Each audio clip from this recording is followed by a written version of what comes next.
nuestro país, el 35% de la población diabética pertenece a la tercera edad. Esta es una cifra bien preocupante, considerando, por ejemplo, el deterioro de la calidad de vida en los ancianos que tienen diabetes, que además están mal controlados. Queremos hablar y andar de este tema. Estamos en el estudio con el doctor Werner Codoseo. Él es diabetólogo, médico internista, además de la Clínica Las Condes. Doctor, gracias por venir. ¿Cómo le va? Hola, muy buenos días. Doctor, ¿hay diferencia en términos clínicos entre un paciente diabético anciano y un paciente diabético adulto o incluso joven para efectos de sus pronósticos y de su propia patología? Evidentemente, un paciente que habitualmente inicia una diabetes en estado de su juventud tiene un tiempo de deterioro que va siendo creciente y que va comprometiendo sistemas vecinos.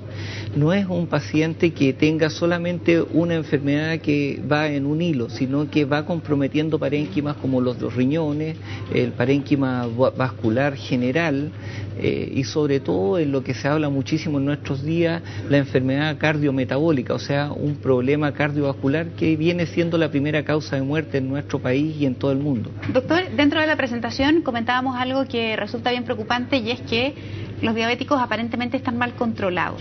¿Cómo le podemos explicar a la gente? ¿Hay un factor propio del paciente de poco autocuidado? ¿Hay un problema de los sistemas? ¿Hay un problema probablemente de los costos? ¿A qué se debe básicamente eso que nosotros digamos que hay mal control? A ver, un paciente se dice que está bien controlado no porque nosotros pongamos los límites, eso está dicho en forma internacional. Hay consensos internacionales que hablan cuáles son las metas que debe cumplir un paciente para considerarse bien o mal controlado. Ahora, nosotros en nuestro país tenemos una estadística que no es muy distinta de otros países de nuestro mismo nivel de desarrollo. Yo le diría que no es malo el control en nuestro país en relación a países similares, pero por otro lado, evidentemente que hay mucho que avanzar. Nuestro diagnóstico es de muy buena calidad, lo que hace que la prevalencia en nuestro país sea mucho mayor que la que uno puede ver en países similares. O sea, ¿es correcto decir, doctor, perdón, que es una enfermedad que va en aumento o no es así? ¿Cómo poder entender probablemente esas cifras? A ver si nos puede explicar. Bueno, si uno se dedica a mirar las estadísticas de los últimos años, que son estadísticas serias ya a nivel macro, evidentemente, se hablaba de un 6% en las últimas estadísticas y actualmente el promedio aparece en la encuesta ministerial a un 9.4%. En todos los países del mundo ha ido aumentando lo que es diabetes y a eso se puede dar causa de que primero hay un mejor diagnóstico, segundo, evidentemente hay un aumento de todos los factores de riesgo que llevan a diabetes, el sedentarismo, la obesidad. ¿Factor genético o hereditario? Factor genético en la diabetes tipo 2 es altamente prevalente, por lo tanto no hay estadística en el mundo que diga que la diabetes viene en disminución.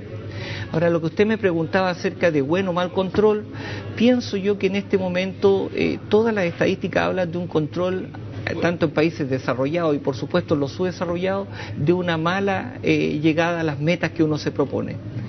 El por qué esto, ahí es un terreno amplio, pero lógicamente implica factor económico, factor cultural y evidentemente la potencialidad que tengamos nosotros como para poder llegar a esa gran población que tenemos diagnosticada como diabética. En ese sentido, doctor, ¿cuáles son las proyecciones para esta enfermedad? Mientras usted nos daba su impresión, veíamos además en imágenes cómo se detectan los exámenes, ese pinchacito, ¿verdad?, que se hace para hacer los exámenes respectivos. En materia de adelantos tecnológicos, en materia de tratamientos, en materia de detección y del manejo mismo de la patología, ¿cómo viene un poco el camino de la medicina en ese aspecto? Mira, aunque tú no lo creas, no va tanto el diagnóstico por la parte tecnológica.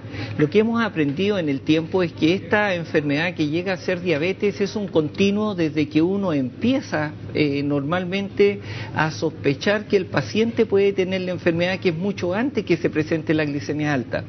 Esta etapa que llamamos prediabetes es fundamental reconocerla y son por los factores de riesgo. En ese sentido, yo creo que uno de los principales puntos a nivel gubernamental y en forma forma propia, digamos, familiar, es tener claro cuáles son los pacientes o cuáles son las personas que potencialmente van a llegar a ser diabéticas. Si nosotros ya tenemos identificados a ellos, podemos ir previniendo con medidas tanto de ejercicio, de dieta, medidas habituales, la aparición de la enfermedad. Entre comillas, diría uno, guardando el páncreas, que es el que produce la insulina, ¿ya? Si uno es capaz de entender que este paciente tiene posibilidad de llegar a ser diabético, cuando lo llegue a ser va a ser en forma tardía y va a ser en un contexto en el cual viene bien educado. Perfecto. De ahí para adelante hay fármacos, hay tecnología, hay bombas de infusión, trasplante, y últimamente se ha puesto en boga el concepto de las células madre. Todo eso es un camino tecnológico sofisticado, pero primero hay que avanzar con lo otro. Perfecto. Doctor, le quiero agradecer mucho que haya venido a conversar de este tema bien importante. Que tenga una buena jornada. Muchas gracias por la invitación y cuando guste. Muy amable.